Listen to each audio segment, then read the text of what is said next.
The pen felt heavier than it should have. Nora Ashworth had signed her name 1,000 times before, on contracts, on birthday cards, on the back of checks she'd worked 3 jobs to earn, before she ever met a man like Donovan Pierce. But this signature, the one the lawyer was waiting for so patiently across the mahogany table, felt like signing away something she could never name. She pressed the tip of the pen to the paper anyway. Outside the window of the 32nd floor, downtown Toronto was going about its Tuesday. Couriers on bikes, coffee cups in fists, nobody looking up, nobody knowing that Nora Ashworth, 34 years old, 12 weeks pregnant, was dissolving her marriage in a room that smelled like leather and quiet money. The lawyer, Donovan's lawyer, she reminded herself, not hers, slid the next page toward her without a word. She signed that one too. She had met Donovan Pierce at a fundraiser for a children's hospital. That was the part that always made her feel the most foolish when she looked back on it. Not a bar, not a party, not some reckless weekend in Montreal. A fundraiser. For sick children. She had been there representing the architecture firm where she worked as a senior associate. He had been there because his name was on the wing of the building. He was the kind of handsome that didn't announce itself. Dark suit, easy smile, the particular confidence of a man who had never once had to search for a parking spot. He had found her by the silent auction, studying a painting she didn't particularly like, and he'd said, "You're trying to figure out if it's bad, or if you just don't understand it." She'd said, "I've decided it's both." He'd laughed like she'd surprised him, and that was that. They dated for 14 months.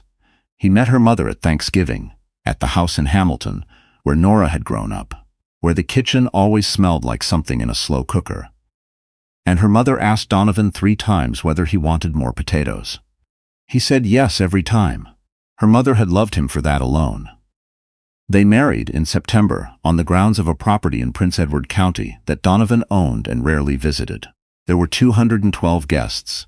The flowers were peonies, white and blush, because that was what Nora had wanted, and Donovan had told the planner to give her everything she wanted, which she had taken as evidence of love and now understood was evidence of something else entirely. For 3 years she believed the marriage was real. There were moments, small ones, the kind that don't photograph, that felt entirely true. Sunday mornings in their Yorkville condo when he made eggs badly and didn't care. The way he held her hand in the elevator. A weekend in Quebec City when it rained the whole time, and they stayed in and ordered room service and talked until 2 in the morning about things she'd never told anyone else. She believed all of it. She found out about Portia Vance on a Wednesday. She had come home early from a site visit, a migraine building behind her left eye. She had let herself into the condo and walked into the living room, and there was a woman she had never seen before sitting on the sofa with her shoes off, phone in hand, as comfortable as someone who had been there before. Many times before. Portia Vance was 26. She did something in social media that Nora never fully understood, even later, even when she had plenty of time to look her up. She had the kind of face that looked like it had been assembled with care. Sharp cheekbones, pale eyes, the particular beauty that photographs itself. She looked at Nora without embarrassment, which was somehow worse than anything she could have said. Donovan had come out of the bedroom. He saw Nora. He didn't look ashamed either. He looked, briefly, inconvenienced. The things that happened after that moved quickly, the way bad things do when someone with money decides they're ready for them to be over. Within 2 weeks, Donovan had retained a firm. Senior partners, 3 of them, a wall of dark suits, and Nora had been presented with a separation agreement, a non-disclosure clause, and a settlement offer that would have been insulting even if she hadn't been pregnant. She hadn't told him about the pregnancy yet. She hadn't told anyone. She had found out the day after the Wednesday. She'd taken the test in the bathroom of a cafe on Cumberland Street because she couldn't bear to do it at home, in the bathroom of the condo that was no longer going to be hers. She sat on the closed lid of the toilet with the test in her hands and looked at the 2 lines for a very long time. Then she put it in her bag, walked out, ordered a coffee she didn't drink, and went back to the office and did 3 hours of work. She was good at that, compartmentalizing. Her mother called it being strong. Nora had always suspected it was something less flattering. She signed the separation agreement. She accepted the settlement, not because it was fair, but because Donovan's lawyers had used the word expedient so many times that she had started to hear it in her sleep, and because she was so tired that fairness felt like a luxury she couldn't afford right now. She took the money. She moved out. She did not tell Donovan about the baby. Her reasoning at the time felt clear enough. He had replaced her without ceremony or apparent regret. His lawyers had served her with documents the same week she'd found out she was pregnant. She had tried once, the night after she signed the separation agreement, to call him. She had sat in her car in the parking garage of the temporary apartment she'd found near Bloor Street, and she had called his number, and he had answered, and she had opened her mouth and nothing had come out. He had said her name, just Nora. Flat, like a word you'd say to close a door, and she had hung up. She didn't call again. She told herself she would figure it out. She always figured things out. The apartment was small, not terrible, but small. A one-bedroom on the third floor of a building in the annex that smelled faintly of the previous tenant's cooking, and had a window in the kitchen that looked directly into another window.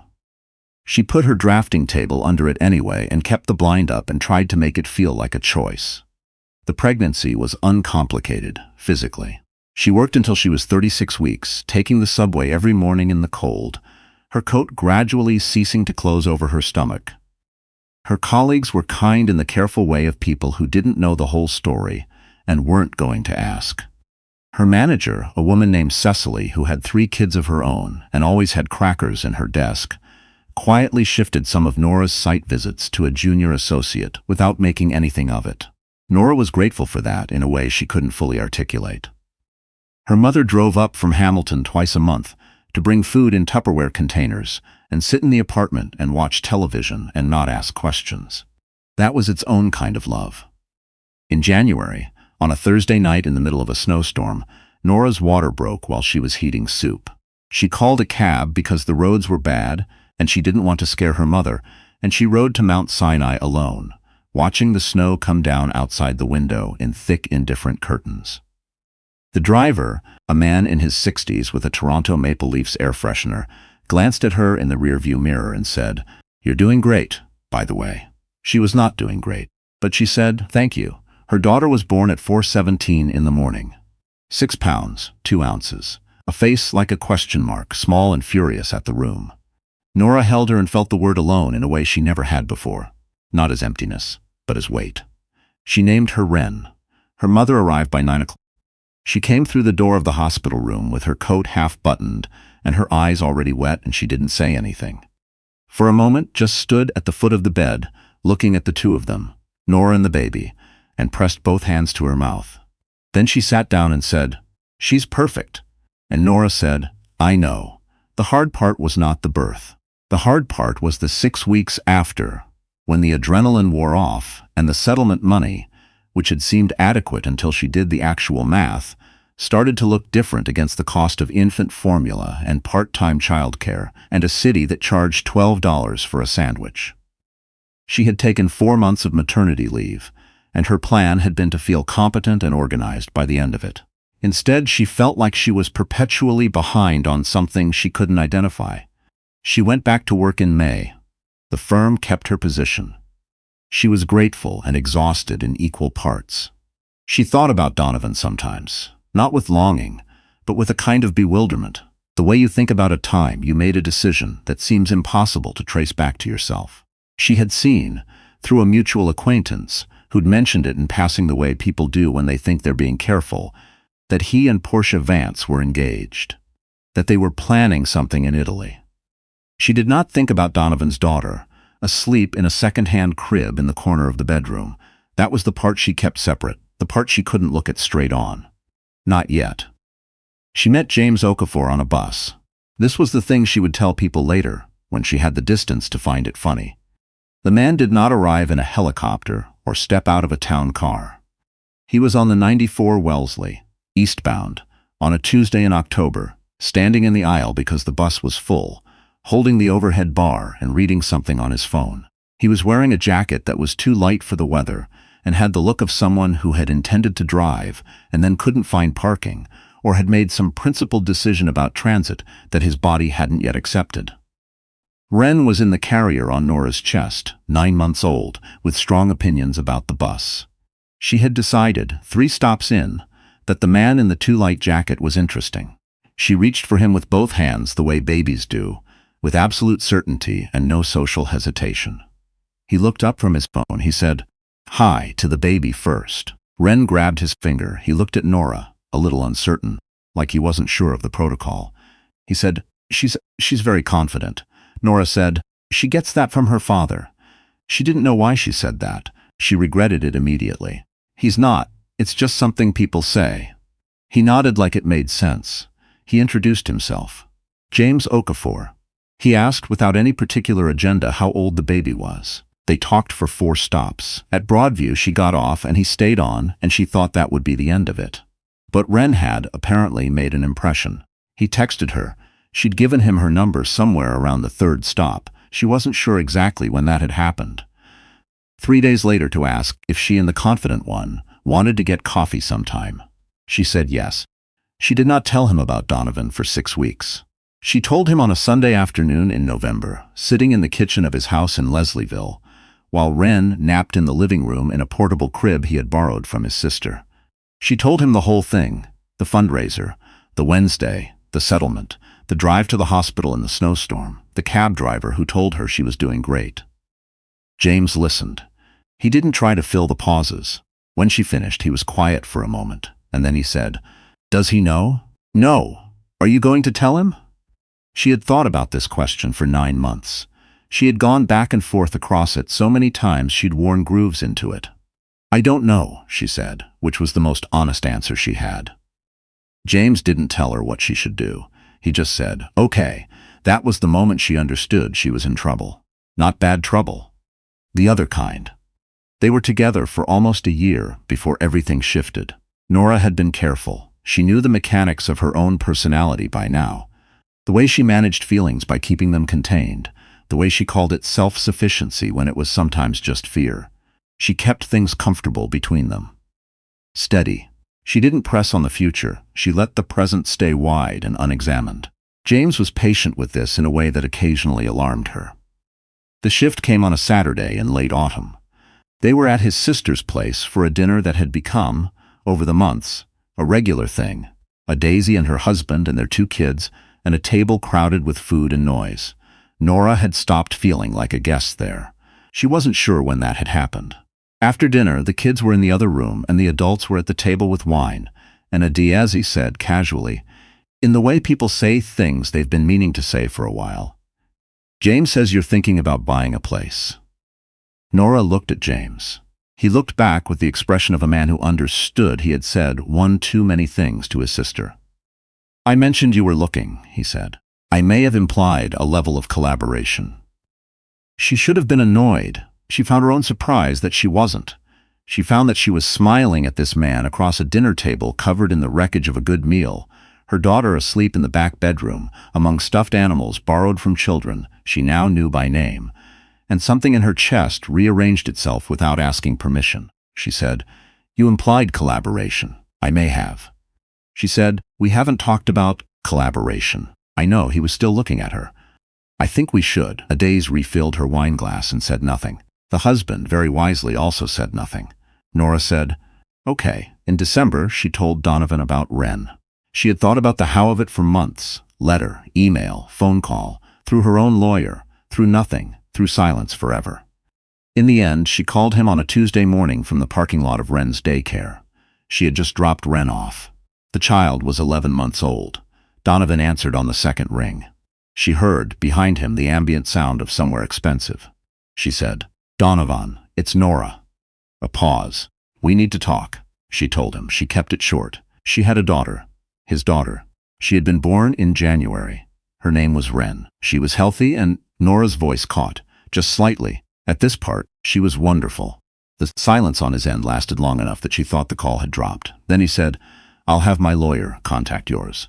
Not, "Are you serious?" Not, "Why didn't you tell me?" Not even, "Is she okay?" "I'll have my lawyer contact yours."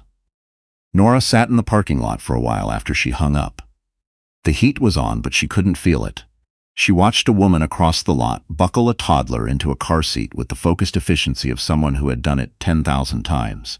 The ordinary motion of it, the click of the buckle, the tug of the strap, struck her as so completely real that she had to look away. Then she called her own lawyer. She'd finally gotten one, at James's quiet suggestion, 6 weeks earlier.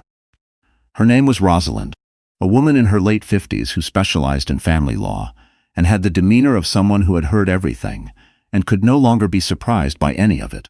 Rosalind had told her at their first meeting that the non-disclosure agreement she'd signed at the time of the separation almost certainly did not apply to a child born after the separation, and that she should not let anyone tell her otherwise. Nora had written that down. Donovan's lawyers moved fast. They always did. Within a week, she had a letter outlining his intention to assert parental rights and his expectation of a paternity test, and his legal team's position on retroactive support. Rosalind read it and said, "He wants to play catch-up." "He doesn't know her," Nora said. "I know." Rosalind's voice was even. "That's going to matter." What followed was the part of the story that doesn't get told simply, because it wasn't simple. There were hearings and adjournments, and the particular cruelty of family court, which moves slowly and without sentiment. There were weeks when Nora went to work and picked up Ren from daycare and made dinner and did all the ordinary things while documents were being filed on her behalf and on Donovan's behalf in rooms she never entered. There were also, during this time, 3 things that Donovan's lawyers did not anticipate. The first was a copy of a text message exchange between Donovan and Portia Vance, dated the week he had served Nora with the separation agreement, in which he described the marriage as something he'd been trying to exit for over a year. Nora had not been looking for this. A mutual contact had sent it to her, unprompted, with a short message that said only, "Thought you should have this." The second was a financial record, showing that the settlement Donovan had offered Nora had been calculated based on a significantly underreported projection of marital assets. Rosalind found this. It was not subtle, once you knew where to look. The third was Nora herself. She had not testified before, about anything. She had imagined it would feel like an exposure. All the careful containment she'd built around herself, stripped in front of strangers. Instead, sitting in front of the judge, answering questions in a room that was smaller and quieter than she'd expected, she felt something she did not have a word for until later. James gave her the word, the night after, sitting on the couch with Ren asleep between them. He said, "You looked like yourself." She said, "What does that mean?" He said, "Like you weren't managing anything. Like you were just there." She thought about that for a long time. The ruling came in February. Ren was 14 months old. She had recently figured out how to walk along the furniture, one hand on the couch, one hand reaching into nothing with great determination. The judge ordered a retroactive support assessment based on corrected asset disclosure. She noted in her written decision that Donovan Pierce had made no attempt to establish contact with the child in the period between notification and the court proceedings, and that the child's primary attachment relationship was demonstrably with her mother and the household she had been part of since birth. Donovan received supervised access initially. His lawyers had argued for significantly more. Rosalind had argued back, methodically, with documents and dates, and a timeline so carefully assembled that it left very little room for interpretation. The settlement was recalculated. It was not a small number. Nora sat in Rosalind's office afterward and looked at the figure and felt something she could only describe as strange. Not triumphant, even relief. Exactly. Something quieter, like a window being opened in a room that had been sealed for a long time. She did not see Donovan that day. She had expected to feel something when she did. When he and Portia arrived at the courthouse in a car that cost more than her first year's salary, Portia in a coat that Nora recognized from a magazine she'd seen in a waiting room, she had expected rage, or grief, or the sharp pleasure of watching someone be held accountable. What she felt, watching them walk in, was a kind of distance. Like they were people she had once known in a chapter she'd already finished reading. She had Ren with her grandmother that afternoon, back in Hamilton. The drive down was 2 hours on the 403, and she took it after the ruling, needing to move. She arrived to find her mother in the kitchen, and Ren in the high chair eating mashed sweet potato with immense satisfaction, both hands involved, her face a complete disaster. Nora stood in the doorway. Her mother looked up and said, "How did it go?" Nora said, "Good." Her mother nodded like she'd expected that and slid a bowl toward the empty chair, and Nora sat down. Wren looked up from the sweet potato and said, with great confidence, something that was not yet a word. She held out one orange-smeared hand. Nora took it. James proposed in March, in the kitchen of the house they had moved into together the previous summer. A semi-detached in Riverdale that needed the back deck replaced, and had a third bedroom that was currently full of boxes and would, they had discussed without quite deciding, become something else in time. He proposed with a ring that his grandmother had left him, a simple thing, a single stone, and he did it on a Tuesday morning before either of them had to go anywhere. While Wren was still in her pajamas eating toast on the floor in the living room in the way she had recently decided was her preference. He had not made it into an event. He'd said her name, and she'd turned, and he was there, ring in hand, looking like a man who had been thinking about this for a while, but had decided that the right time was simply whenever it was real. She said yes before she'd consciously decided to. Later, Wren found the ring box on the counter and carried it to them with great ceremony, as though she had been in on it all along. There were things Nora would tell her daughter one day about the years that built themselves around her before Wren was old enough to understand time as a thing with shape. She would tell her about the snowstorm, the cab driver who said she was doing great, the hospital room at 5 in the morning when there was nothing in the world except the weight of her in Nora's arms and the sound she made, small and fierce and present. She would tell her about the bus and the man in the too-light jacket and the way she'd grabbed his finger with both hands and looked at him like she'd already made up her mind. She would tell her that there is a difference between surviving something and finishing it.